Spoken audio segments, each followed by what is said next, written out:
Hello, everyone. My name's Luke. I'm here from Melbourne, Australia. It's about 6 a.m. here. Thanks for the invite. This presentation is basically going to cover a whole range of things that I've been doing, not just with makers and Raspberry Pis, but a little bit of concepts around building devices, building devices for off-grid operation, firstly. So that is self-contained devices designed to operate in remote locations, but specifically for the application of ecological monitoring. And that is monitoring animal species and detecting, reporting, and identifying. And I'll get into some definitions later on. So a bit about my background. So I have a background in electrical and computer systems engineering. That's what I did my undergrad in, and honors research. I then did a bit of engineering work in the building industry, didn't really like it too much, and then decided to continue my academic career instead, and went into a PhD at Monash as well, which is where I did my undergrad here in Victoria as well. And that was in the area of deep learning or applications of deep learning. And I did that as a part of the electrical engineering department, but in the robotics lab. Though I didn't do too much robotics in the end. I started out doing some robotics, but ended up doing more theoretical stuff towards the end. This is also part of the Australian Centre for Robotic Vision, which is a government-funded research institute spanned across about 4 universities, which Monash was also a part of. And the main focus of the Australian Centre for Robotic Vision was basically, you may have heard of computer vision, machine vision. Well, the founder of the group's philosophy was that robotic vision is we're going to directly control robots, control robot servoing directly with vision. So using cameras and other sensors to provide feedback for robots to do things. And that was kind of the main philosophy behind what this center was looking into, developing ways to use cameras and other image sensors to instruct and control robots. And it was a 5-year research institute. If you're interested in the area, or you've heard things from the area, there's a good chance that some of that research did come from ACRV. It was very successful. So where does the ecology stuff come in? Well, during my PhD, not as a part of my PhD, I was in contact with some ecologists through my sister up in Queensland, and they were trying to use these newfangled deep learning neural network object detection models in order to speed up and automate some of the data collection and curation and processing that they were doing. So you may be familiar with some of the object detection models like YOLO that were very popular at the time. This was from about 3 or 4 years ago now. And a bit of background in the ecology space is that one way they would determine the population in an area would be to first, there's either trapping, capturing the actual species and counting that way, or doing a more passive method of using camera traps. Specifically for this project, they were using underwater GoPros in the underwater housing to record fish in a number of different locations. And traditionally, you would then have some volunteer or poor undergrad sit and watch those videos, identify the species, count the species, and note that down. And when I say poor, I mean they had to watch hours and hours and hours of footage like this. When I joined the project and I saw the directory with all the videos in it, it was in the terabytes. So it was hundreds of hours of footage. And 80% of that footage, or 80% of the frames at least, had absolutely nothing in them, not a single fish. And so, of course, you have any way of automating or speeding up that process, even just to throw away the 80% of frames that had nothing in it, would be a great help. And so that's what they were trying to do. Firstly, to just identify frames where fish were, and then try and train models that could actually identify species. Um, and because of I was helping them out on that, I got some other work or collaboration with some other work in that lab. Various things from environmental monitoring or environmental land management or usage management. And so this was one that I think was also in a collaboration with a council in the area trying to determine beach usage and times of day. And so this guy, he was an avid surfer, and so he was trying to determine things like beach utilization and surfer utilization. So there's a big issue with surfers being in the water with swimmers, can have some incidents with collisions with that. And so I was trying to identify who was doing what, and also, how long surfers were surfing for and where they were going. So I helped them with that. And here you can see we're IDing surfers and also tracking them through frames with an algorithm that was came out of ACRV, in fact, called sort. So I have, like I said, a background in electrical engineering and also a lot of interest in creating devices that are sort of self-contained, um, you know, fully compute on the device. So edge compute is what we'd call that. Now, this was an honors project from 2016 from my undergrad, using a little Raspberry Pi Zero at the time, and some very basic geometric based homography or feature matching homography transformations to try and track objects in the real world. The idea being that we'd help visually impaired people to identify storefronts or particular locations by going on Google Maps and taking a screen capture of the storefront, loading it on the device, and then using this device when you're in the area to try and locate and ID a storefront. And again, all the processing is happening on the device, for real-time image processing. So when I mean real-time edge compute, or as I like to do, continuous real-time edge compute, we're talking about processing that happens at or very close to the point of data collection. So it's none of this streaming data to the cloud, getting processing to process the data, sending back the results. That introduces a lot of lag. We've got 4, 5G these days and pretty fast internet, but still can introduce lag. It's also not very efficient. Sending large amounts of image data to the cloud to get results back that we could process on the device. It's not very efficient. So real time means that we're processing that data as it's being collected. So we're not storing the data like storing it on a GoPro to then process offline later. And continuous means that we're processing the data continuously around the clock. And sometimes like to throw in there that we're using the camera sensor as our actual data collection mechanism. We're not waiting for some other sensor modality to detect animals, like maybe a PIR sensor, and then turn on a camera and try and see what was there. So, yeah, I'll skip this for now. You can read that. It's a bit more details.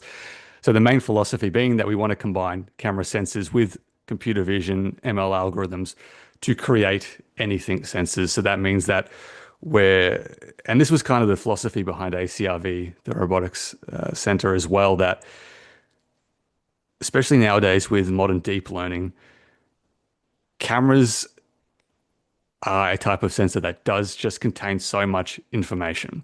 And with our traditional geometric algorithms, we could kind of get by in certain situations. We could create heuristics, but with these modern deep learning algorithms, we can really extract any sort of information that is in that image. Don't just think of an image as, a nice picture that you'd like to look at. It is really a sensor like any other sensors. And because of so many pixels, these days there's so many different camera types, we can really detect a wide range of things. And with these modern algorithms, we can then extract that information and pass it in some usable way. So I was thinking about all this stuff when working with the ecologist and thinking about how, you know, instead of having to transport around terabytes of video data, well, there are already pieces of hardware that will allow us to accelerate and run neural network-based object detection models out in the field, out at the point of data collection. So is there some way to utilize that to create a more functional device that gives you real-time information about what's out there? Yeah, again, some more details. I want to skip that over for now. So what do we need for creating these edge compute devices? Well, skipped over. Well, we need a camera, some sort of camera sensor. The exact camera we will use depends on the application. There's visual light-based cameras, thermal cameras, infrared cameras, hyperspectral cameras. Depending on what you're trying to look at, defines your sensor modality. Power supply. This is one of the issues at the moment with trying to process on the edge, though the power requirements are dropping dramatically as the years go by. So we need some sort of power supply that can power our device for the extent of our survey. And our processor. So obviously a CPU, but if we want to use neural networks, we need some way to accelerate them to try and run them at not quite real time, so not 30 frames a second. Again, it depends on your application, but certainly several times a second is really useful for a lot of the post-processing and tracking algorithms that you might want to use. And a CPU on a Raspberry Pi just doesn't cut it, especially if you want to use a sort of moderately sized, highly accurate object detection model. I often say, you know, on a Raspberry Pi, you might be able to process a HD resolution image in about 5 to 10 seconds, but with a neural network accelerator, we can process 30 frames in a single second. And with something like the AI hat for the Raspberry Pi, you can do that with less power than the CPU on a Raspberry Pi would take. So about a year ago, over a year ago, almost 18 months ago now, I started to develop and test out these devices for myself, initially just as a hobby project. But as you'll see at the end, started to get a bit more serious as we got a lot of interest from various conservation environmental groups here in Australia about potentially using this as a commercial device. So I've documented basically my whole process here. It's all up on YouTube. So you can have a look at those videos for more details. I won't go into too much detail on each of the different steps, but you can have a look at those if you're interested. So the first version I created, I really whipped up in about 2 weeks using just some of the things I had and some of the things I could buy quickly.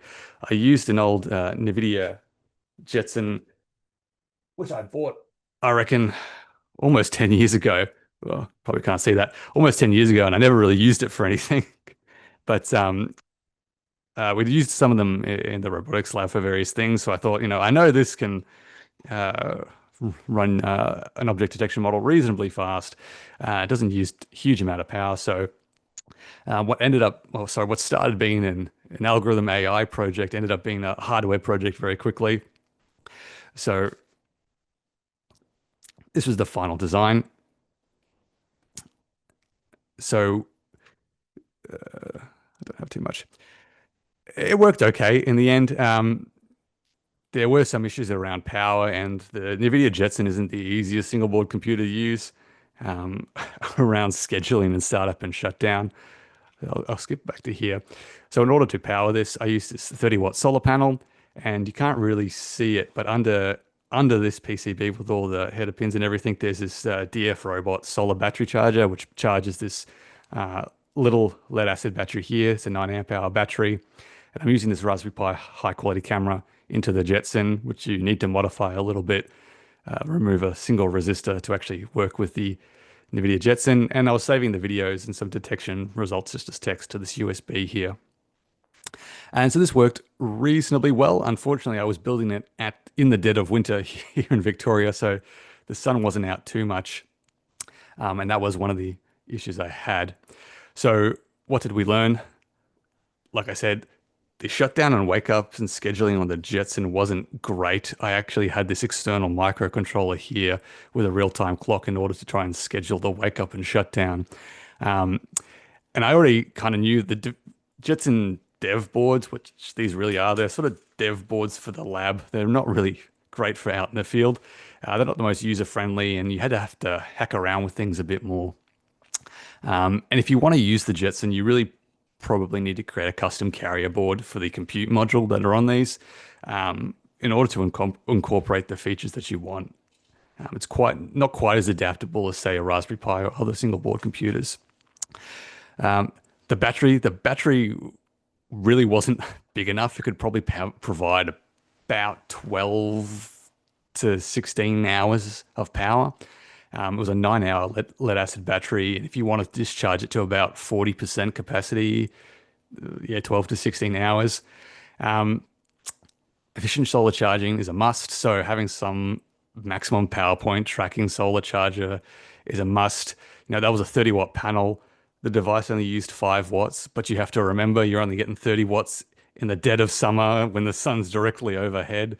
And you must collect a full day's worth of energy on average every day in order to keep the thing running 24/7, or not 24/7 necessarily, but working day after day. And that's something to keep in mind going forward, I guess, which I neglected a bit. So I wanted to try and use some other hardware that I was aware of.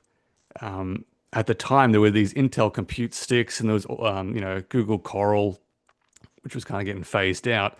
But just as I'd built this, I think around the same time, Raspberry Pi announced this suite of new AI compute devices compatible with the Raspberry Pi, and they had all this software that they've also developed to interface with that. So I was really interested in trying that. The main two being that AI hat, and also the Raspberry Pi AI camera, which uses the IMX 500, I think it is, Sony Intelligent Image Sensor, which actually has a neural network processor in the same stack as the camera. Also looking into using higher energy density batteries like lithium ion batteries and lithium iron phosphate batteries as well, which have a much higher usable capacity and much higher energy density.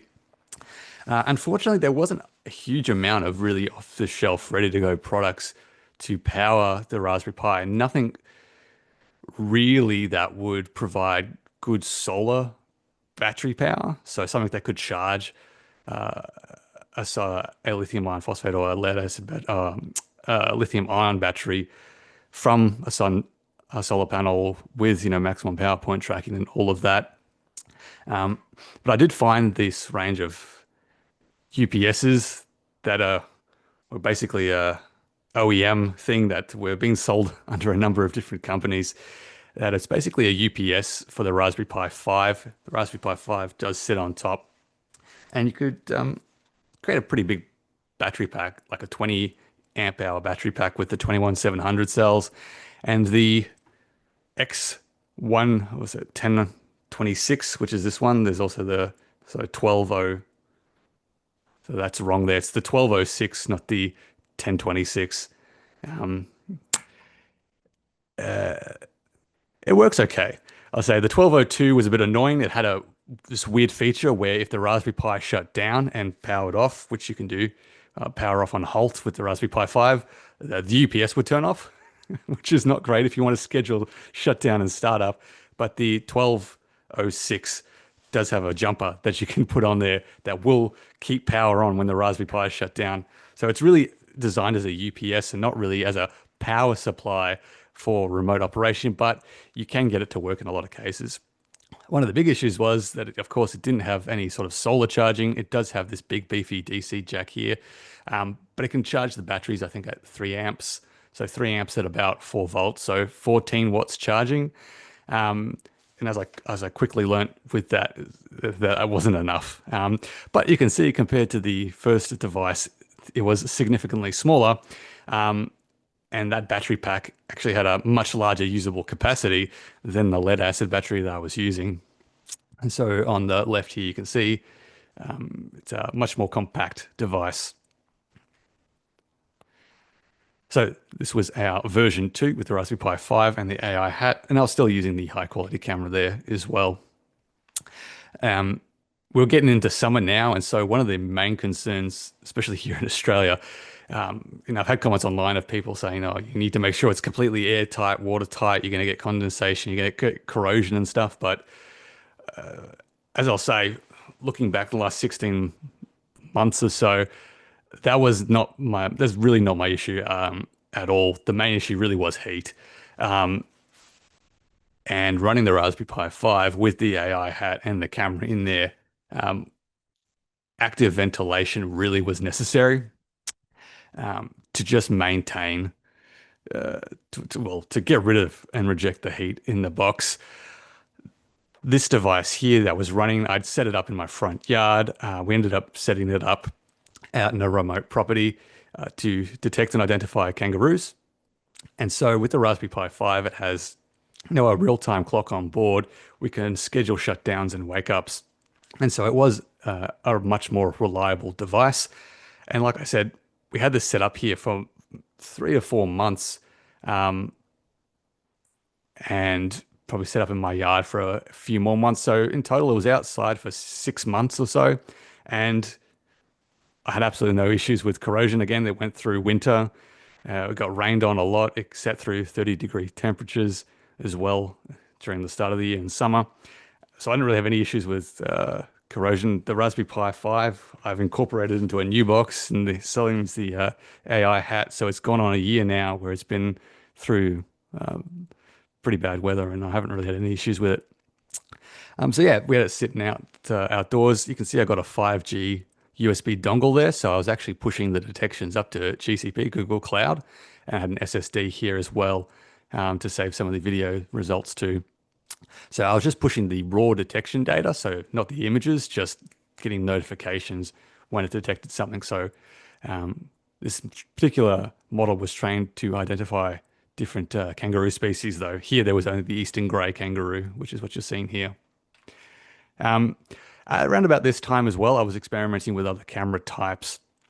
One that I was really interested in was thermal, because I was talking to some ecologists in New South Wales, which is just a bit further north of me, and they were doing bat studies. So we have quite a few species of microbats here in Australia, and they're typically imaged with thermal cameras, of course, because at night um, it's hard to video a small flying mammal with a normal camera or even an infrared camera. So a thermal camera is typically used. So I was interested in using that with object detection models in order to try and identify those potentially in the future. Of course, a lot of the thermal cameras are very expensive, though I did find that there is a whole range of thermal cameras specifically for drones that are quite a bit cheaper. I mean, still it's a $680 for this camera, but it is a 640 by 512 resolution camera, and as I found, it was really good, especially for the price. If you tried to buy a commercial sort of off-the-shelf device, it would easily cost 5 to 10 times that much. Um, this output was an analog output, but I have since found that there are actually some that do have a USB output by Purple River. There's also an open source project that I know by a guy called Cody, who has worked with Purple River to create a interface with the Raspberry Pi. So it does have a MIPI CSI output, and he does have a driver that works with the Raspberry Pi as well. So you can go straight from that into the Raspberry Pi via the CSI port. Also, not looking at nearer infrared, not quite deep infrared with thermal, with infrared illumination. I'll having a look at some infrared cameras. This is the Sony StarViz 2. The RGCam module, again, it's a Sony image sensor, which has really good infrared sensitivity. This scene here, some mice in my little courtyard that I'm recording and detecting with another version. This is a dead of night, moonless night, with quite a bright infrared floodlight, but the image is quite washed out because of it. I really didn't need anything quite as bright. So I was really surprised by how good image quality you can get. One issue with this camera module is that it has an infrared filter, in the actual housing for some reason. This camera sensor is really good infrared sensitivity, but they've put an infrared filter in there, but it's pretty easy to remove. This camera, of course, is quite expensive, so I was looking at some cheaper options. So there's I can't remember if that's, yeah, it's US price is there. So something much cheaper, the StarViz 1 module. There's a range of StarViz modules, but this IMX 290, quite a bit cheaper. Can record in HD, 30 frames a second, and this is a example here with a much smaller infrared illumination as well. I don't have one here, but a much smaller set of infrared lights. And for a lot of applications, this is probably perfectly fine. Benefit of this one as well is that it has a motorized or switchable infrared cut filter. So during the daytime, it'll have that infrared filter there, and at nighttime, it'll remove it. So it's good for day-night operation. Once you remove the infrared filter from this, daytime images look a bit funny, look a bit purple, especially trees lose their green and become purple. So what did we learn from this whole exercise of the version 2 incorporating these different cameras? Yeah, again, efficient solar charging is a must. Trying to plug a solar panel via a buck converter into the DC port of this UPS had a lot of problems with it. It was probably the biggest problem. Of course, if the sun wasn't out in full force and the charging circuit would try to draw a lot of current from the solar panel, the voltage would drop on the solar panel as solar panels do. Charging circuit would turn off, voltage would go back up, charging circuit will turn back on, and so you get this oscillation. And so it only really worked in really full sunlight. And again, even then, 30-watt solar panel in full sun, the charging circuit was only charging at a max of 14 watts. And so we weren't really fully utilizing the sun. And as I learnt, monitoring the battery voltage as well. So with this box, where I was also pushing some of the battery box health data, including battery and cells, able to get some plots. I don't have them here, but it was really annoying because we'd have maybe a couple of days where the sun wasn't out too much. I was out a little bit, but then of course this system could not actually charge the battery when the sun was only out, a little bit of cloud. And then the next day we'd have beautiful, bright, sunny day. But then the battery would just take ages to charge, and then it would turn on at the end of the day and then turn off at night, and then turn on next day, and it wouldn't be so sunny, and then it would drain the battery, and it was just not a reliable system. So what else did we learn? I did a whole bunch of other experiments as well. I didn't really document. Like trying to use external sensors like PIR sensors to trigger it. One issue with the Raspberry Pi is that, it takes quite a bit of time to boot up. So trying to respond to something like a PIR sensor to boot up or start recording just really isn't the best. I also tried other methods to try and save power, like using just pixel-based motion detection instead of just piping the image straight into the model. But then, of course, processing the images on the Raspberry Pi still used quite a bit of power. And I found that the simplest method is the best. Just piping the images straight into the Halo accelerator was the most power efficient method, the most reliable method. I kind of like that. It is a much simpler, maybe not algorithm wise, but process wise, it was really simple. We just take the image, we put it through the model, we use that model to both notify us when something's there and also ID what's there. And I really like that. And it goes back again to the philosophy of using the camera sensor as your sensor, as your anything detector or anything sensor, right? It's not a camera with a neural network. It's a cat detector. It's a mouse detector. And that's what the sort of whole package, whole system is. So all those components were quite expensive, and I was documenting, like I said, on YouTube. And so, easily up to like $1,000, I'd say, Australian dollars if you wanted to build or try and replicate some of those systems. So I thought, is there a way we can try and build something that has a lot of the same functionality, but is a lot more accessible? And so I created this mini version using the Raspberry Pi AI camera, which is still quite expensive. I think the Raspberry Pi AI camera is still like $120. But here we're combining both the camera and the accelerator into one device, and we're able to use a much um, uh, lower power computer because we don't really have to handle the image at all at any point. We don't have to even pass it around to the accelerator. It just goes straight from the camera to the accelerator on that one device. And so I created this mini version, which uses the Pi Zero 2W and also the WiDi Pi 4 L3V7 there, which can be powered from a 1S lithium ion or lithium polymer battery and also provide some charging there. Though again, one issue with that is that it can only provide 1 amp of charging. And so I ended up creating um, where is it? I've got it in pieces at the moment here. So you can see that's about the size of it. But I had a little 10 amp battery that I made. And of course, 1 amp charging for a 10 amp battery, that's 10 hours to charge the device from completely flat. Um, and as a kind of continuous problem that I found was that a lot of the accessories for the Raspberry Pi were stuck in this 1 amp battery charging. And maybe you'd get 2 or 3 amps. But even then, if you're, like I said, trying to charge something that's running continuously, that's still not ideal. So I had this set up in my front yard. It was detecting birds, um, which occasionally came across. I had it set up for about a month, and I'd put it out during the day and then take it inside at night.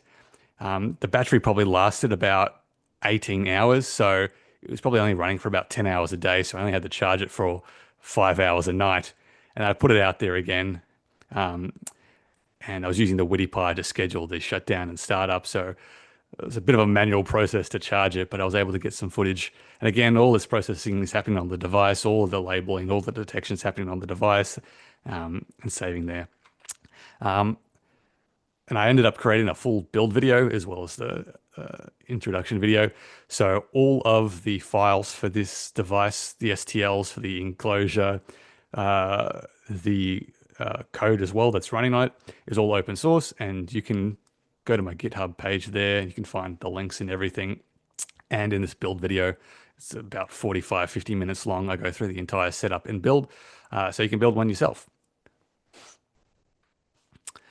So at the same time, I was getting a lot of interest from people who, like I said, I created this open source mini version to help people get a taste of the continuous real-time edge compute. But at the same time, I was getting contacted a lot. Like I talked about it a bit at the start, I do a lot of freelance consulting work where I sort of help different companies and stuff do some prototyping and do some R&D work. I don't advertise that too much, but some people sort of find out and they go, "Oh, well, can you help my company? We really want to build what you want to build. We're in the ecological monitoring space, conservation space. We really want to build what you're building. Can you help us? We'll pay you." And I was kind of umming and ahhing about it because at the back of my mind, I was thinking, well, might be something that I'd like to pursue professionally. It's all great working on other people's projects, but I'd really like to, develop out my own personal projects to something that might have a commercial application. And so, this is sort of playing a lot. And so, we started to develop and put a bit more time and effort and money into designing something that's a bit more specific or commercial ready. So we started to build an MVP, both a daytime and nighttime version. So unfortunately, this is a GIF, so I can't stop it. This is the daytime version using the Raspberry Pi camera module 3, V3, the wide angle there. And we also ended up, I don't really have a picture, developing a day-night version. So this actually uses that IMX290 camera with a ring infrared light there and uses a big external battery and solar panel. I was having such a big problem with the solar battery charging that we actually ended up putting a bunch of money towards hiring someone to develop a carrier board for the Raspberry Pi for us, just as a prototype. We, it's a company in China. I tried to get it done real cheap. My dad ended up um, collaborating with me on this and helping me with some of the logistics of that as well.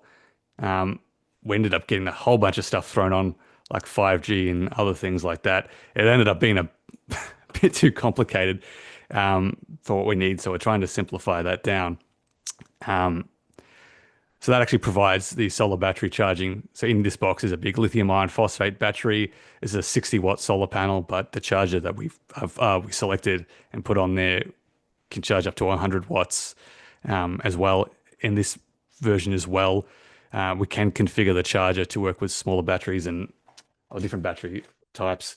So in that one is this 6S lithium ion battery with a battery management in there as well. Um, and so we started showing off this to some potential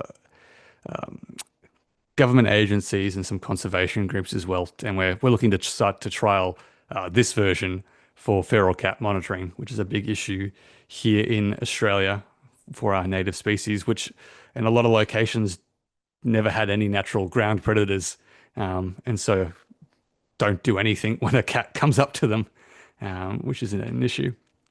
So that's just a bit of a look in the box here, a big 6 amp hour battery. Um, and so was trying to pursue this in the commercial aspect, and I had a lot of people saying, "Well, how are you charging the battery? How are you charging the battery?" And we weren't really ready to try and sell this. Programming the firmware on this was a pain.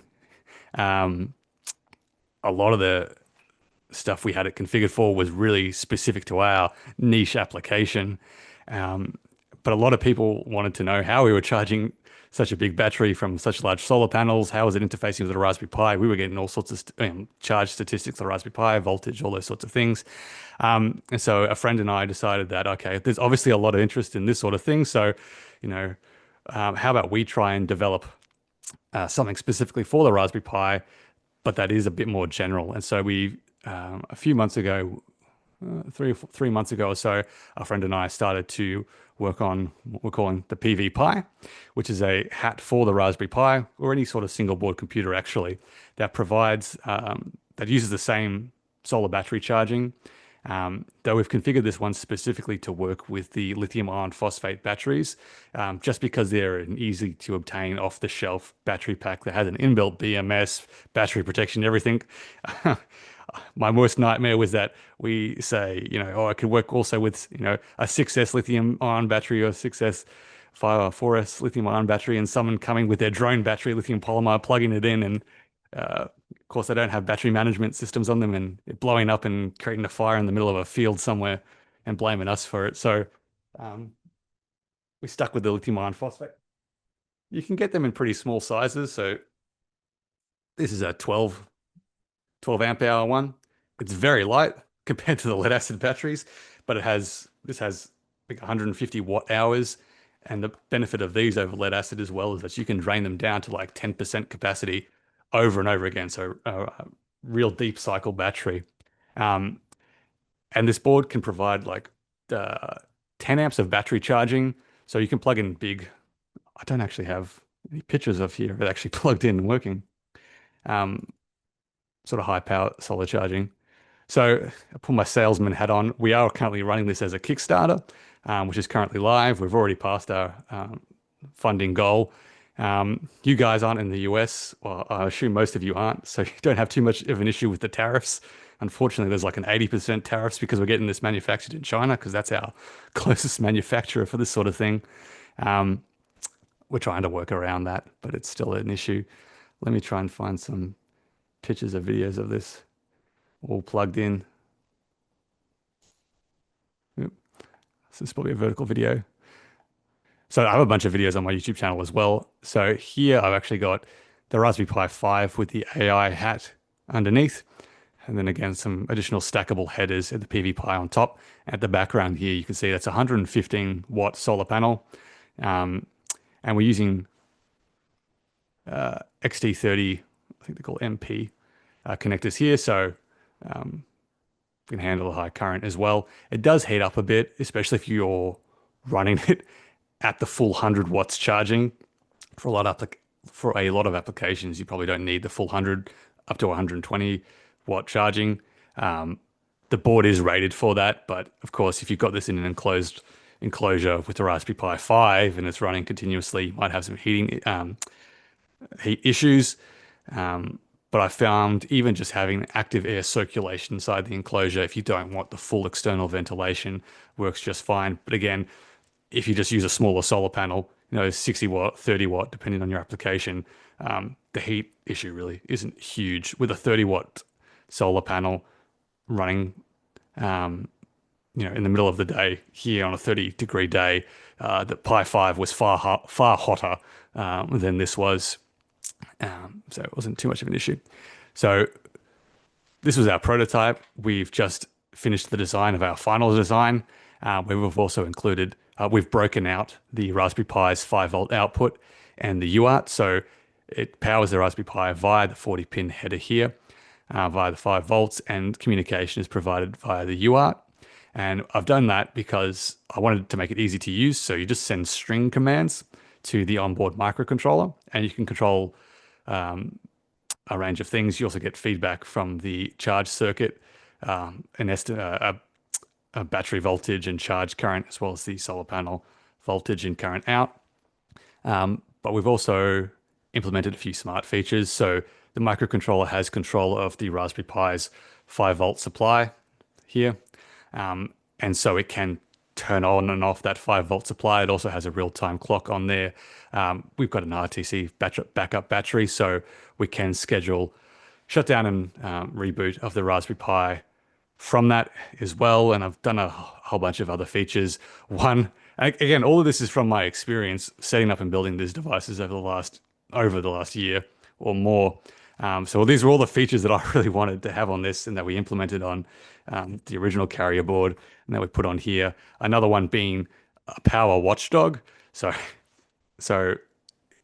Raspberry Pis are good. They're not always the most reliable. Sometimes they just crash without reason. And when you've got it set up on a remote property an hour or two away from where you live, one day you wake up and are looking at the dashboard and see that it stopped reporting any health statistics, no heartbeats, like shit.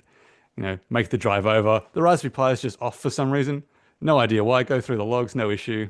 Okay. And so the power watchdog basically just monitors a heartbeat signal from the Raspberry Pi.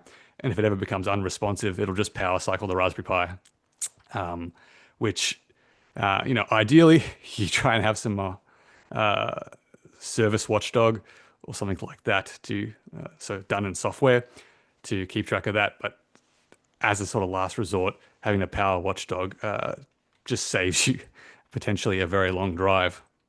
So yeah, that pretty much is the end of the presentation for now. Hope you found that interesting, and happy to answer any questions you might have.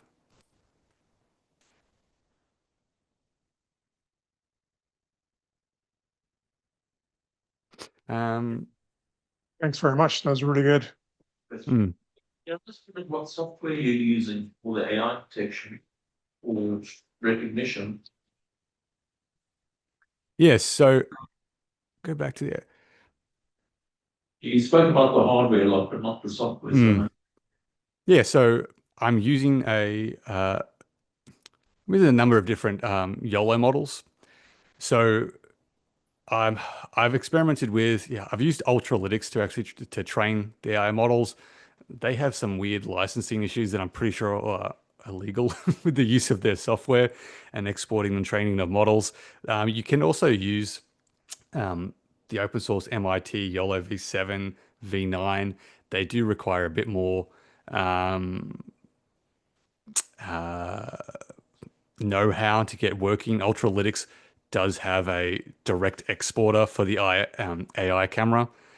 So you can sort of just export your YOLO V8N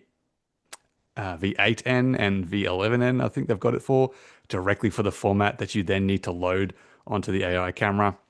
And Raspberry Pi have tutorials on how you do that. I have tutorials on how to do that actually if you go on my YouTube channel.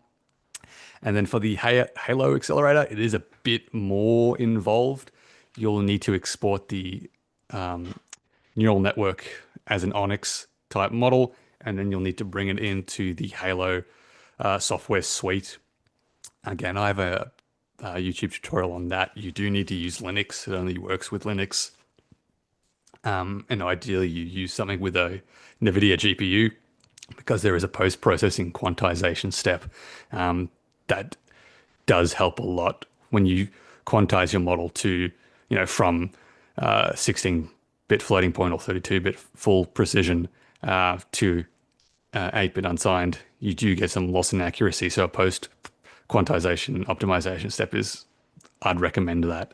And so once you export that, basically those model parameters get loaded onto the devices. And so with the AI camera, the hardware just takes the image straight from the camera, pipes it through the neural network accelerator, and you basically get the detection results as a part of the metadata from the images. It's pretty interesting.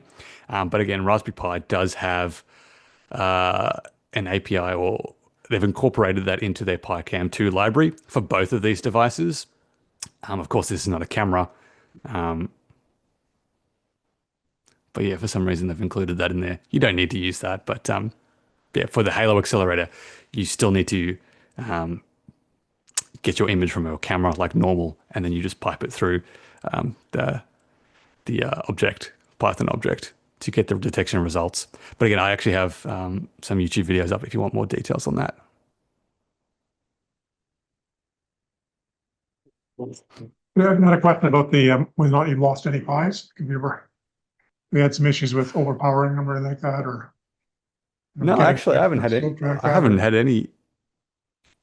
I don't think so. No, because the first Raspberry Pi that I did for the first box, I think, is right in front of me. I just took it out of the. I just took it out the other week of the first original enclosure, and I just put it in here, and I'm testing it now. I haven't had any issues losing the Raspberry Pi. I've had them crashing a bit, and I've had to change some SD cards, but I haven't lost a Pi. Yeah, no. certain enclosures are watertight and they don't have issues with Yeah, that?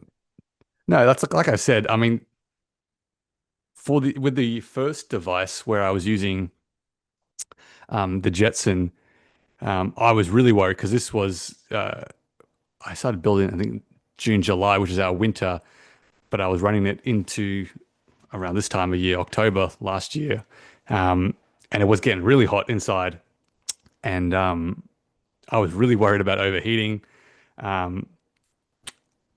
And so on the next design with the Pi, I did have these sort of vent covers and some external ventilation. Um, and that really seemed to improve internal temperatures. I was just putting like a temperature logger in there. I didn't have any way on the actual Pi to determine the temperature. But then I was getting a lot of pushback online from people saying, no, you're going to kill your Raspberry Pi. You're going to get moisture in there. You're just blowing moisture across the Pi because, it was sitting through the rain as well. And I was thinking, okay,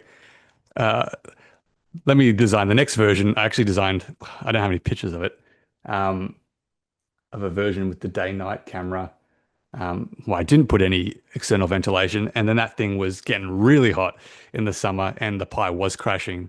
And at the same time, I took this setup out to that remote property and had it sitting there for 4 months in the heat. Then they had this was all sort of on the border of their sort of, you can see their mowed grass back here. It was getting hit with sprinklers. It was getting hit with, I think he put fertilizer in the sprinklers. So it was getting hit with all sorts of stuff. But it was sitting out there for 4 months and I never lost the Raspberry Pi. A lot of the issues were just from the power management from that. But yeah, and so on this version here, I also didn't have any external ventilation. I had these little, you can see them right here. These are just sort of pressure relief valves that are sort of got hydrophobic membrane. Unfortunately, I didn't do anything for heat dissipation. And so, again, on very hot days, yeah, works absolutely fine most of the time. We get a 130-degree day, the Raspberry Pi is unresponsive. It stops reporting anything. I have to unplug the power, let it cool down, and the Raspberry Pi is super hot to the touch, and plug the power back in. And so I'm trialing at the moment. It's a I don't have a slightly different version of the enclosure where I've got some ventilation built in, just passive ventilation. I've got one already set out to replace this one. You can see the vents there to replace this. So this is actually what's been sitting outside for the longest, about a month or so. But again, this is the thing that was crashing that I was talking about. But with that, just passive ventilation, it just solves that problem. And again, depending on where you are, moisture might be a problem, humidity might be a problem, depending where you are, heat might be a problem. And unfortunately, we're using off-the-shelf components. We're stacking hats. It's really hard to get proper heat rejection. People suggested using heat pipes and all sorts of custom heat sinks and stuff to get the heat outside. And it's just a huge task for something that for now can be solved with just a little external vent in my enclosure. And absolutely, if you want to go further into designing a commercial product, I probably wouldn't be using a full Raspberry Pi, probably go down to the compute module with a carrier board that I can sort of plug in the Halo accelerator as an M.2 device. And then that way, we can interface it with sort of a bigger heatsink enclosure, proper heat rejection. But my philosophy is we design it for it's we're building the device for the use case in the environment that it's going to be in. You don't want to spend huge amounts of time and money to solve a problem that can be solved a much simpler way just because maybe something could go wrong, but I haven't actually experienced that issue yet, but I see that it could be an issue. And so yes, risking potentially losing your Pi might be an issue, but unless that's a known problem that is likely to occur, you don't want to invest too much time in trying to come up with a solution that might only be saving you 0.1 of the time, but you've spent 10%, not 10, 10 times more money on trying to build an enclosure or whatever than you've spent on the rest of the project trying to solve I that. read somewhere that they recommend having your pies vertical to reject heat. Do you know if that's actually true or not, or whether it's horizontal, or does it matter? I've got the active cooling hat on there, so it does blow out the heat Okay. that way. But it's that way purely for logistics inside the enclosure and mounting it. So the Raspberry Pi was, I don't know which way you call that, vertical or horizontal in that enclosure. And then in this one, we turned it around the other way purely for where the carrier board had its ports and where I needed to plug in the USB for the Raspberry Pi. But I haven't really noticed any issues. Yeah. So it's mechanically just have to make it fit somehow. Yeah. But I said like the active cooler pushes heat out that way, sort of sucks in air. So you need to make some clearance between the hat and the actual top of the cooler. Yeah. Question. Yep, go ahead. Just wanted to ask, you obviously had a requirement for it to be kind of small and elegant like a product. I mean, a lot of your presentation was about getting enough power and, crafty charging algorithms, but you can get a big panel with a cheap PMR charger, which could be outside your box, not generating any heat. Charging a grotty 12-volt battery, and it would be big and it would be heavy. So I'm trying to understand your customer requirement in terms of making it small or making it work in the shade or those kinds of things.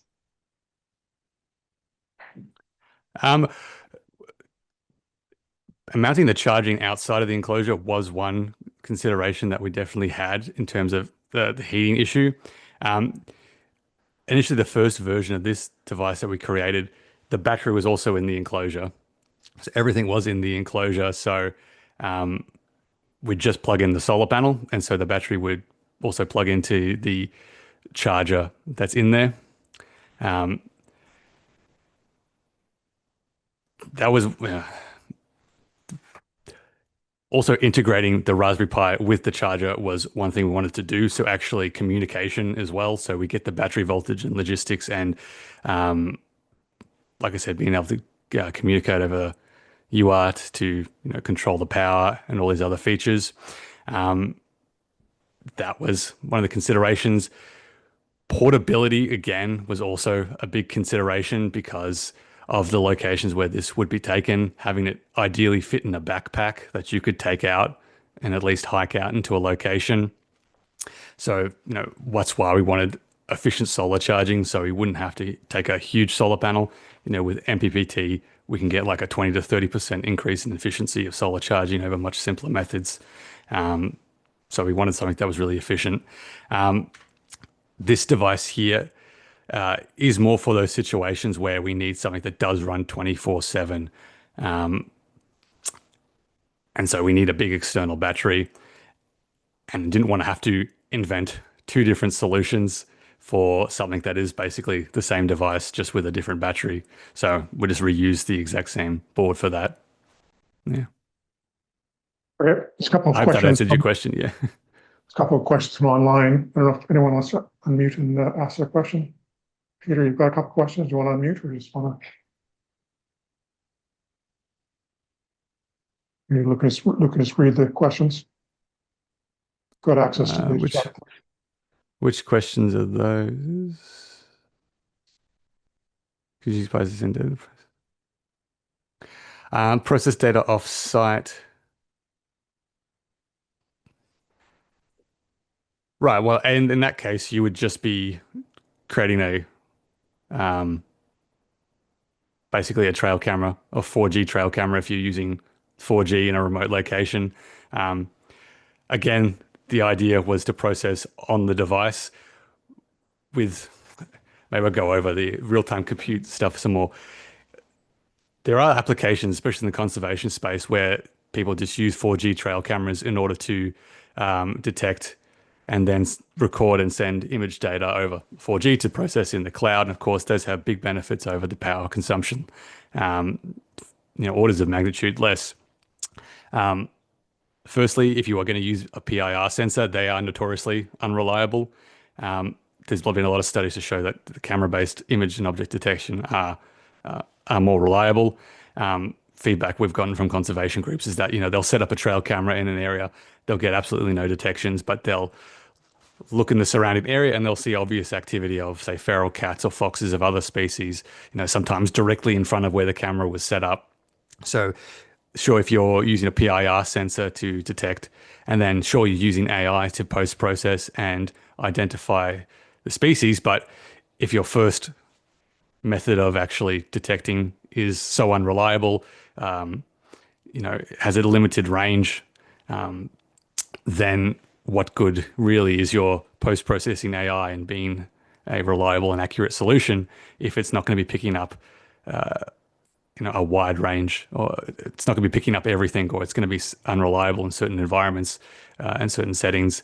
It also doesn't work for maybe smaller animals. A lot of birds it'd be unreliable for, and also insects.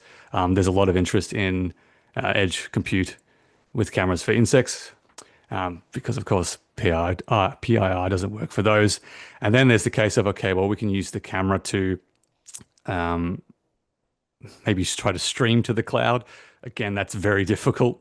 That uses a lot of bandwidth. Maybe if you have Wi-Fi or connected to a very reliable internet, some network connection. But again, these are for remote locations where we might have 4G access. And so if we want to process directly from the camera, might having 4G access really is just not good enough. So we want to process on the edge at the device. so that we're not reliant on a network connection for the actual basic operation of the device. We can forward on the detection results when we have network connection, or we can just store them locally if that's not an option. We also can use lower bandwidth communication methods like LoRa or LoRa, what do you want to call it, or other low bandwidth connections to send the data long distances to maybe somewhere where we do have network connection. Finally, if we actually process on the device, we can use a much larger range of algorithms, especially ones that are temporal in nature. Basically, we can process high resolution video footage because we're at the point of data collection. So these devices that I've got here, I don't have any videos at the moment. A part of the detection process is not just to pipe the image into the model and then say, is there a cat here? Is there an animal here? We then post-process it with some tracking algorithms. One that I mentioned before was called SORT. And so that's a Kalman filter-based object tracker that we put our detections through, and it will accumulate detections and track the actual animal's track the animal throughout the frame, and that allows us to get a confidence result that is temporal in nature, but also assigns a confidence value to a particular individual within the frame. So if you have multiple individuals, well, how do we actually know that that individual is the one that we're confident with? Well, if we track its actual location, we can accumulate a confidence for that one.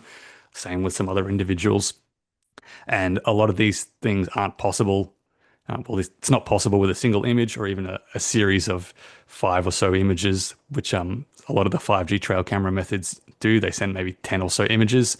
Those are really only good for, put those all through your model, average a score. What's the score you get out? And then there are a whole bunch of other algorithms like that do use video-based data to, again, determine behaviors. So not just what species is it, what it's doing. And again, once you have all that data, you can do things like pose estimation. You can do things like tracking and 3D geolocation from stereo camera data, and you can determine the direction of the animal, where it's going, and things like that. That is just so much more difficult if you're reliant on a network connection. I realize I've got some. A lot of sense. Yeah, I mean, look, it's definitely not a one size fit all. There'd definitely be applications. I know there's some projects on Kangaroo Island here where they've set up like 300 to 400 4G trail cameras, and they're just trying to monitor feral cats, and that's all they're trying to do. And they've set up big 4G towers and all these network connections for that project, and for them that works well. But we've got some other projects where the latency with that is going to be a big issue, especially if you want to react to what you've detected. The 10-second or so delay from going up and down is just impractical. Well, it was a really good presentation. I really enjoyed that. Very interesting. That's all right. Thank you. Really I could interesting. ramble on for ages, but yeah. Yeah, I think what you've done with the battery charging and all that sort of stuff is invaluable for many, many projects. So I think it's really good stuff. Definitely gonna check out your Kickstarter. Oh, thanks. Yeah. So I guess one final question I had, I just don't know how you move from a Kickstarter to like something that's being sold in like a Yeah. So Pimoroni. we're working through that process at the moment. My mate's really helping with the hardware side. He is a hardware engineer. He does PCB design and layout and testing for the company he works for. We've got prototypes already. We're talking to a manufacturer in order to get it done in bulk. We're trying to look at China's obviously the best option, but we're looking at local assemblers or maybe at least in Singapore in order to do that, get that manufacturing in bulk and to do the testing and to try and work out what sort of certifications we need for this sort of thing, and what we don't need, and what is. I mean, with Europe, there's so many more regulations than here in Australia. Again, so we're trying to work through that as well. But I mean, we have pricing for quantities, at the moment, we're just trying to focus on fulfilling the Kickstarter, but hopefully after that, we'll also be able to produce and distribute that to people who are interested in as well. Yeah. Yeah. Well, good luck. I'm looking forward to hear what happens next on your journey. Sounds Thank awesome. you. Thank you very much. Yeah. Thanks very much. And I've got a Discord server as well through my YouTube channel. So if you want any more other questions later on, feel free to ask through that. So thanks very much.